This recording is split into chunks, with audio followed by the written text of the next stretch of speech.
Good men don't do that. They're not going to leave their wife and abandon them and see them and she could stay in the street where he found her and all that stuff.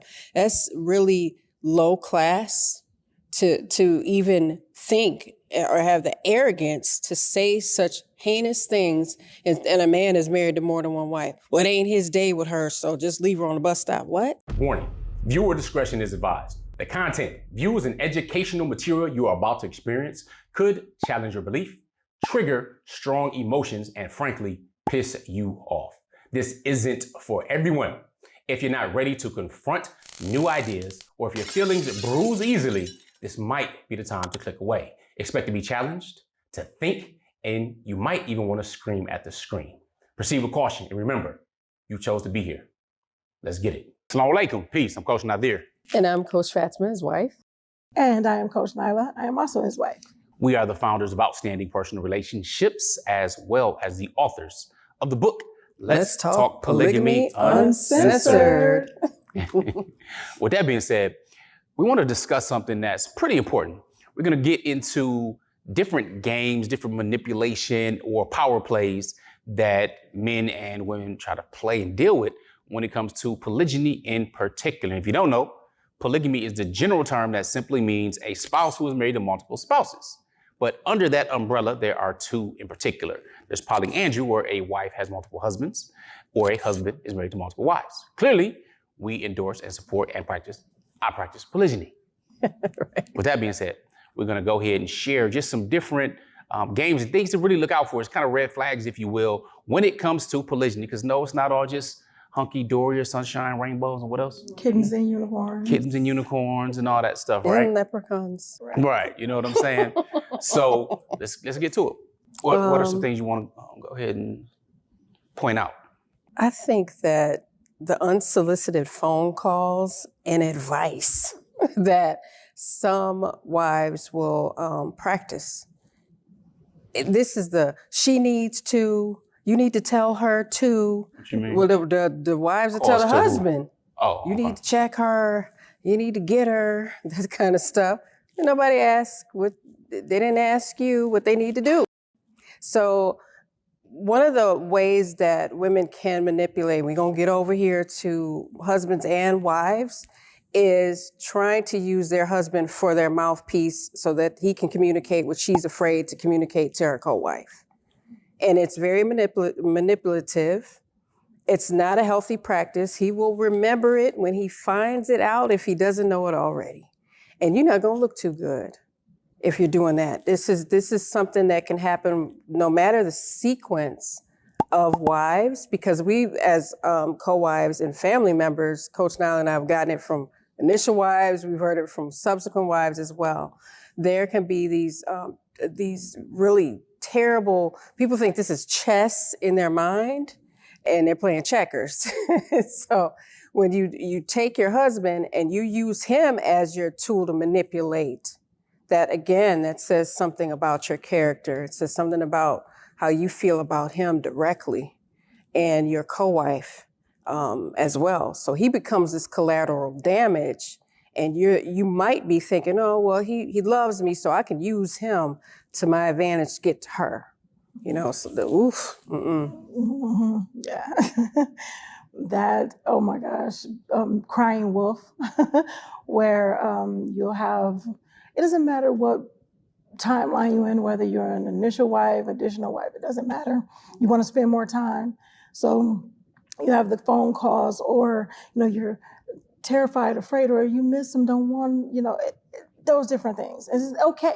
So she can't make a phone call? No, I'm about to get She getting there. I want you to get there, because I'm like, I was still talking. I just started. For the men that are watching, trying to figure it out, so trying to help you. No, you can have phone calls, because we, as my co-wife and I, we state over and over again, we're married to him 100% of the time. He's married to us 100% of the time. He's 100% of our husband. He's also, it's not this split in half type of guy.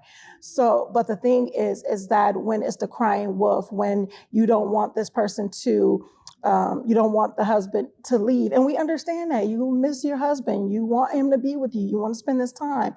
But to take over someone else's time to say, well, I'm feeling sick, or I might need you to do this, and I need this, where it's this manipulation tactic of keeping him away from spending the time or his allotted time with his other wife by making those stories, if you will. And I've heard it, I've seen it, and it happens. So it's a manipulation tactic. The other manipulation tactics that we have to watch out for, or that we have to watch out to not utilize, is using children as pawns and using sex as a weapon. Where it's like, well, if you do this, then I won't do this for you, or I won't give you this, or, I'm going to, tell the kids this, or, you are telling the children certain things, so they'll feel a certain way about their father, and that bringing them into the situation where they need not be. Indeed. So, just think about that. There's so many different things that sprouts up in and of itself, because as a man, you already know you're supposed to be on different time, whether your time schedule or how you have it set up, versus, allowing yourself to be manipulated is the point. All right. And there's a thin line between understanding, recognizing the real need versus, what time does this have to happen this weekend? 10 o'clock, 10:30 at night text. 2 o'clock in the morning. It was an accidental call. It's like, things like that, knowing that some things are annoyances and are done intentionally.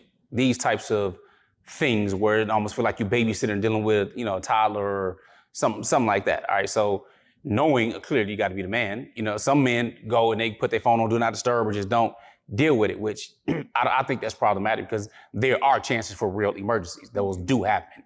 And to just cut everything off, that doesn't make any type of sense. Nobody should, first of all, should be regulating your phone time or usage, and you should be able to regulate and check that in when it's not appropriate. All right, that's basic stuff. The other part comes when men want to beat on their chest, like, oh, I'm the man, I have a right to such and such and so on, as though just because you're a man, then that means, you can go ahead and practice polygyny. First of all, it's not for every man, all right, especially not the average man. And we talk about, and I share where the average man is the top of the bottom or the bottom of the top. That's all average is. It's not for that. Furthermore, numbers don't justify it. So if it was for every man, there'd be at least twice as many women as men, and they're not. Okay? So no, it isn't. So just for the fact of you being a man, say, well, I have this or I can do that, therefore, nobody's gonna bow to you just for that. All right, you have to have something that's attractive, and you've already been able to demonstrate something in your life. Furthermore, if you're talking about practice polygyny, that means you're already involved in monogamy, or should be, not just I'm a single man fantasizing and I'll just have all these wives one day. Young guys do that all the time. Well, when I get married, dude, first get in monogamy. All right, try to figure that out, work that out, and try to deal with living with another human being who has their own independent mind and everything else that's going on. Try to work that well before you already trying to jump into expanding when you haven't expanded yourself, your life experiences, and these things, but you may have gotten good with your talking. And as I say, women are seduced by their ears, where men are seduced more by their eyes. So just because you're good at talking, that's that pickup artist stuff. That's one of the reasons I don't go into a number of different, do this or do that, or say this or say that to her. There's a whole genre, a whole category of men out there, these pickup artists.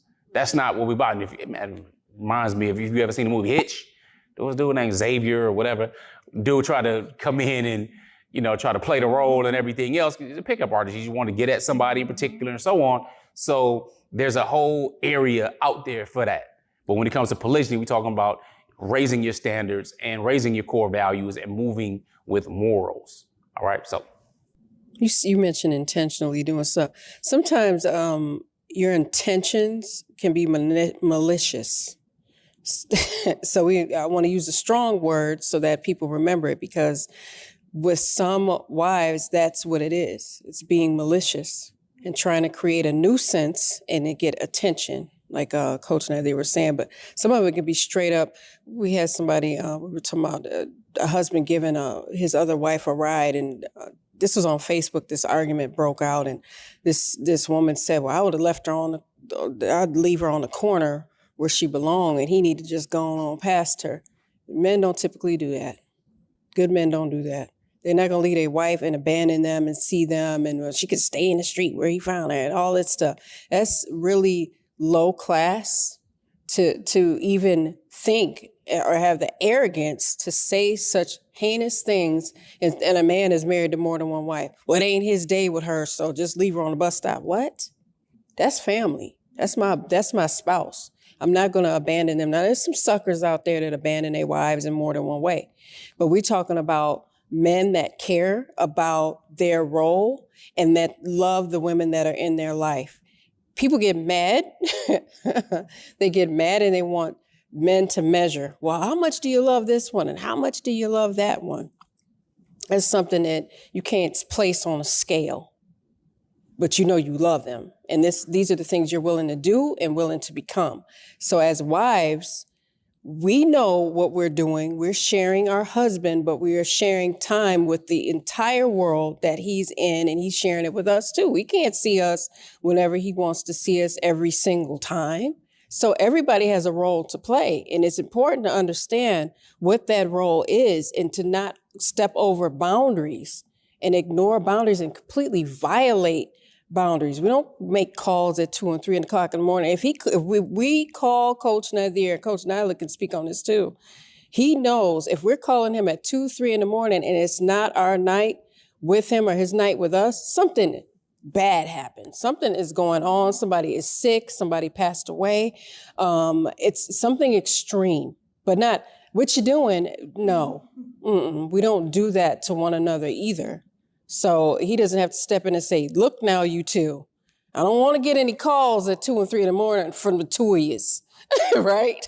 He doesn't have to do that because we respect each other's boundaries and roles in polygyny.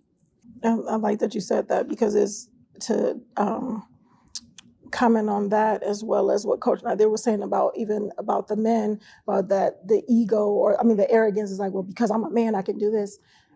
We as wives have those type of egos too. It's like, well, I'm the first wife and I'm, the initial wife. So you should be able to do this. And, my time should be like this, or I should be able to at least tell you when you can go to see her or be with her or certain types of things like that, because I'm first. We made this family. If it wasn't for me and you, then it wouldn't be a family type of thing. And then you have additional wives come in with like, well, we don't have that much time. And, we got to make up this time. And you have all this time with her. What about me? Type of thing. That's manipulation. That's manipulation. Whether you want to see it as that or not, we're going to call a spade, and it's what it is. It's manipulation on both ends. And don't no man want to hear a bunch of whining. The people in general, we don't want to hear our children whining. So you definitely don't want to hear a grown woman whining about what she feels you should not be doing, and that is what you must do. It reminds me, especially if you're a parent and you know that a child may get in trouble to get attention. All of us can attest to somebody just doing something, get some type of attention, which reminds me of, some of you probably have seen the movie named after a day of the week called Friday. And I don't remember her name who came through with the big mouth. You remember her? Whatever her name is. I know the song that was playing. But she came. You would strike us. She's like, I love your mom. Playing this whole role. Is she? Projecting, doing all this kind of stuff and everything else. But just stirring up, causing stuff. And then it's like, oh, try to be bashful. You know what you're doing. You know what I'm saying? I'm sorry. But to go from, to go from being a little child where we can clearly recognize that to being a grown woman or a grown man doing that, that's a sad situation. Mm-hmm. And unfortunately, many people are there, all right? And you may not know that, or it may not get pointed out until polygyny comes about in life, but it happens. So the first piece of advice, you probably heard this before, I know I've heard it a lot when I was coming up, is to grow up, all right? Grow up. Man up if you're a man, woman up if you're a woman, whatever term y'all use, if y'all use any terms, because we know how it can be nowadays with men and women when it comes to accountability and responsibility, but especially women. Just being frank is a whole nother level. At least a man can call somebody else out responsible and accountable. But women doing that, whole nother level. But that's another topic for a different video. Anything y'all want to wrap with? Your husband doesn't want to raise you. He doesn't want to raise you, and you shouldn't have to raise your husband. We're grown-ups. Should be. You're accountable for your own, actions and what you do. So, and you can't control anyone else, even if you think that you are controlling with your manipulation tactics. The only reason why it's working for now is only because a person has not put their foot down and stopped allowing it to happen. So, understand that once that happens and you see through the manipulation tactics, it's going to be worse on you than, than it being beneficial to you. And it's better not to do things you got to apologize for later. I mean, just being mature. You should. So having some type of foresight instead of hindsight. All right, as adults, and time is going to promote you or expose you. Definitely. So if they got this book, they're going to have some, they have an advantage. So with that being said, we'll rock out with GLC. But before we do that, in the comments, what should they put to let us know that they supporting what we're doing and watch the entire video? They got some gems prayerfully, or if you want to debate, put that down below. But what phrase should they put below? I was just saying hashtag or no games. Yeah, don't put hashtags. Don't put hashtags. They'll be like, stop your comments. They'll hide them and all that kind of stuff. No games? No games. No games. No games. No games. No games. Below. We appreciate you. All right. Well, make sure you're growing intentionally. Loving fearlessly. And connecting on a higher level. Every single day. Assalamu alaikum. Peace. Peace.